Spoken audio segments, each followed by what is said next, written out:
چه کارهایی که میکنند، چه کارهایی که میکنند. تازه حالا شما از این فسق و فجور دارید.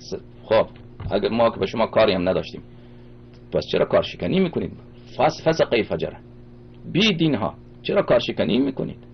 شما اگر خودتان خدمت امیرالمؤمنین علیه السلام نمیکنید، شما یک موقف ولایی، یک کار در راه نصرت حضرت زهرا سلام الله علیها انجام نمیدهید، چرا یک کسی دیگر اگر میخواد انجام بده در برابر او جبهه میگیرید؟ شما ملاعن، شما فسقه فجر، شما در برابر این همه بدعت ها، کفرهای خامنه ای نه تنها ساکت هستید، همیاری هم میکنید.